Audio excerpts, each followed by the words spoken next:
ఈ స్టేజ్ని అలంకరించిన ప్రొఫెసర్ కోదండరామ్ గారికి మరియు రవాణకు మరియు మా సామ్రాజ్యవరణ గారికి మిగతా అందరి పేర్లు నాకు తెలియదు కానీ పేరు పేరున ధన్యవాదాలు. మాది మంచిర్యాల డిస్టిక్. ఇక్కడ మనకు సమస్యలు అంటే వివరిస్తామంటే బాగానే ఉన్నాయి. మనం ఎంతో పోరాడి సాధించుకున్న మన తెలంగాణలో మనం కూడా ఇంకా అమాలి కార్మికులం బానిస బతుకులుగానే జీవిస్తున్నాం. జీడి సారన్న స్టేజ్ మీదకి రావాల్సిందిగా కోరుతున్నాం. సాధించుకున్నాక ఎన్నో భారత నాస్తిక సమాజం జీడి సారన్న స్టేజ్ మీదకి రావాల్సిందిగా కోరుతున్నాం.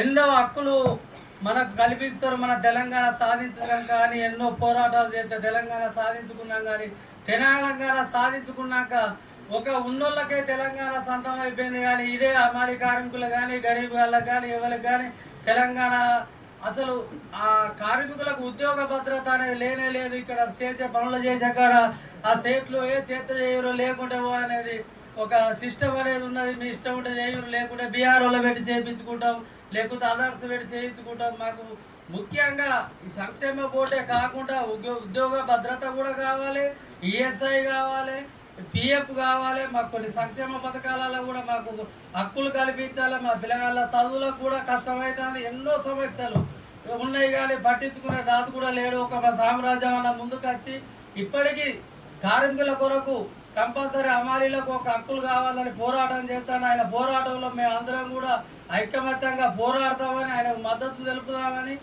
మాకు హక్కులు కంపల్సరీ కావాల్సిన హక్కులను కూడా మాకు గవర్నమెంట్ కూడా ఇప్పుడు సంక్షేమ బోర్డు పెడతామని అప్పుడు ఏజెండాలో కూడా పెట్టడం జరిగింది. మేము అందరం కూడా కాంగ్రెస్ గవర్నమెంట్కు బేషరతుగా మద్దతు ఇచ్చినాం. కానీ ఇప్పటికి 2 సంవత్సరాలన్నర అవుతుంది. ఇందిరమ్మ కాలనీలు కట్టిస్తామన్నారు, ఈ సంక్షేమ బోర్డు ఏర్పాటు చేస్తామన్నారు, ఎన్నో మాకు హామీలు ఇచ్చింది. కానీ ఇవరకు పట్టించుకున్న దాతులు లేడు. ఫీజు రేట్ ఇస్తామన్నారు, ఫీజు రేట్ లేదు, ఏ రేటు కూడా లేదు మాకు. ఇప్పటికీ యథావిధిగా చూస్తే మళ్ళీ ఎక్కడేసిన గొంగడి అక్కడనే ఉన్నది. కంపల్సరీ ఇక్కడ ఉన్న పెద్దలు ప్రొఫెసర్ కోదండరామ్ కానీ మన సామ్రాజ్యం అన్న కానీ ఇక్కడ ఉన్న పెద్దలు అందరూ కూడా మా అమాలీల బతుకుల కొరకు ఆలోచించి మాకు హక్కుల కొరకు సాధనకై ఈ సంక్షేమ బోర్డు ఒక్కటే కాదు ప్రతి సమస్యపై మాకంటూ అన్ని హక్కులు కల్పించాలని సభాముఖంగా ఈ అవకాశం ఇచ్చిన పెద్దలందరికీ పేరు పేరున ధన్యవాదాలు తెలియజేస్తూ ఇక్కడికి వచ్చిన వారందరూ పేరు పేరున ధన్యవాదాలు.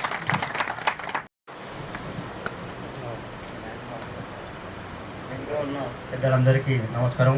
మరియు నాతోటి కార్మికులకు కూడా అందరికీ పేరు పేరున ధన్యవాదాలు తెలియజేస్తున్నాను. ఈ యొక్క సంక్షేమ బోర్డు తేవాలన్న ఆశయంతో పోరాడుతున్న పెద్దలందరికీ మా వంతు సహాయ కృషులు అందజేస్తాము. మరియు మాకు అన్ని విధాలుగా సహకరించవలసిందిగా తెలియజేస్తూ సెలవు తీసుకుంటాను. వ్యవసాయ గృహంలో అమాలి కార్మికులుగా పనిచేస్తున్నాను. నేను తెలంగాణ అమాలి సంఘంలో గత 10 సంవత్సరాల నుంచి తిరుగుతున్నాము. సామ్రాజ్యాలతో తోడుపాటు ఉండి ముందుకు నడుస్తున్నాము. మనకు అమాలి కార్మికులకు సంక్షేమ బోర్డు వస్తేనే కార్మికులకు అన్ని హక్కులు సాధిస్తున్నాము. ఇప్పుడు ఎందుకంటే ప్రతి కార్మికునికి ఒక హక్కు ఉండాలి. ఎందుకంటే మనం పని చేసేటప్పుడు ఐకేపీ సెంటర్లో కానీ గోదాములో కానీ బజారాములో కానీ దెబ్బలు తాకినా కానీ మనం పట్టించుకుంటూ ఎవరు లేరు. ఎందుకంటే బోర్డు అనేది ఉంటే దానికి ఒక గవర్నమెంట్ కొన్ని డబ్బులు రిలీజ్ చేస్తుంది కాబట్టి ఆ బోర్డు ద్వారా మనకు ఎంతో కొంత తోడ్పాటు అవుతుంది, కొంత సహాయపడతారు. అదే ఈరోజు మనకు సుతారీ వాళ్ళకు కానీ మన రోడ్డు మీద అడ్డ కూలీలకు కానీ బోర్డు ఉంది, సుతారీ వాళ్ళకు బోర్డు ఉంది. కానీ మనకు బోర్డు లేదు. గవర్నమెంట్ దీని మీద దృష్టి సాధించి మనకు వెంటనే బోర్డు కల్పించాలని మనం కోరుకుంటున్నా. వేదిక మీద ఉన్న పెద్దలందరికీ, వేదిక ముందున్న అమాలి కార్మికులందరికీ నమస్కారం తెలియజేస్తున్నాను.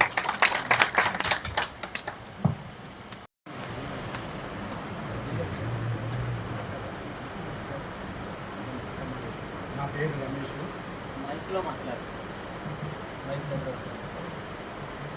పెద్దపల్లి జిల్లా రిజిస్టాఫ్ నుంచి అమాలి.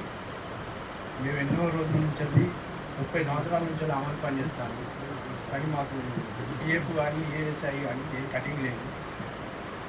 సామ్రాజ్యాన్ని నచ్చిండు. మాకు యూనియన్ తరఫున అన్ని కార్యక్రమాలు చేస్తున్నాం పెద్దపల్లి జిల్లాలో.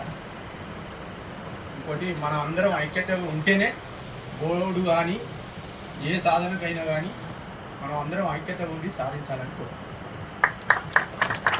రాజు జమ్మికుంట ఉన్న పెద్దలకు నమస్కారం, మా తోటి కార్మికులకు నమస్కారం.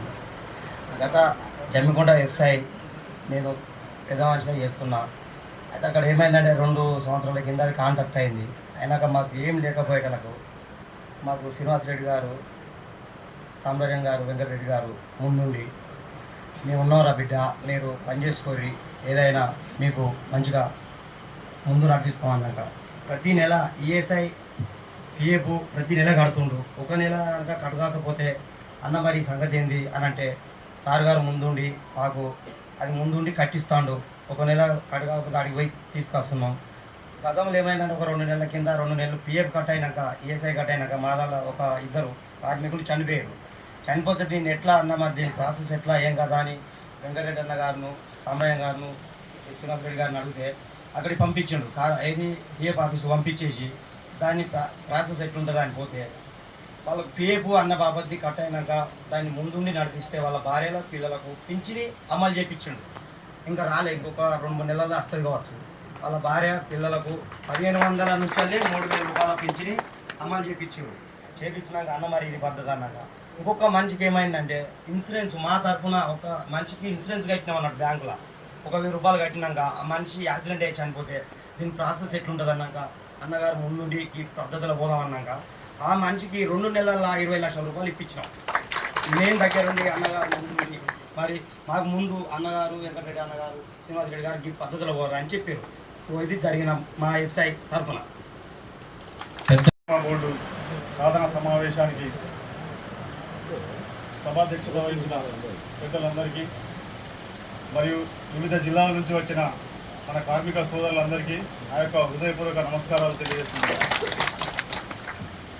భద్రత భరోసా లేకుండా బతుకులు వెల్లదీస్తున్న మన హమాలీ కార్మికుల కోసం నేనున్నానంటూ ముందడిగేసి మీకు ఏ కష్టం వచ్చినా నేనున్నా అంటూ సామ్రాజ్యం ఉన్న మనకు హామీ ఇచ్చి మనందరినీ ఇక్కడి వరకు తీసుకొచ్చిండు. ఇంకో కొంచెం దూరంలో మాత్రం మనం ఇప్పుడు ఆగిపోయినాం.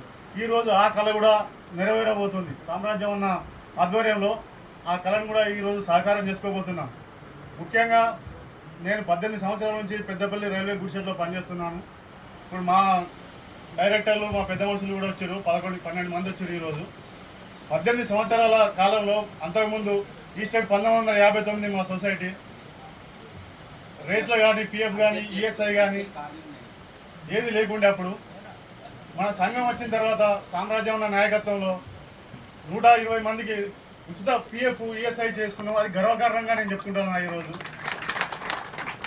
అట్లే మా ప్రెసిడెంట్ గారైన శ్రీనివాసరెడ్డి గారి చనిపోతే కూడా వారికి కూడా పిఎఫ్ చేయించడం జరిగింది. అప్పుడు సామ్రాజ్యం అనే ముందడుగేసినప్పుడు కూడా మరియు వెంకటరెడ్డి సార్ కూడా దానికి సహకారం అందించి మమ్మల్ని ముందుకు నడిపిస్తున్నాడు. అట్లే తెలంగాణ హమాలీ వర్కర్స్ యూనియన్ అనేది సంఘం అసంఘటిత రంగం నుంచి హమాలీ కార్మిక సంఘంలో ముందుకు పోతూ అందరినీ నలుమూలలో రాష్ట్ర నలుమూలలో ఉన్న హమాలీ కార్మికులందరినీ ఏకతాటిపైకి తీసుకువచ్చి సంక్షేమ బోర్డు సాధనే లక్ష్యంగా మనందరికీ ఒక దిక్సూచిల సామ్రాజ్యాన్న నాయకత్వంలో ఈరోజు కళ సహకారం నెరవేరాలని ఆశిస్తూ ముగిస్తున్నాను.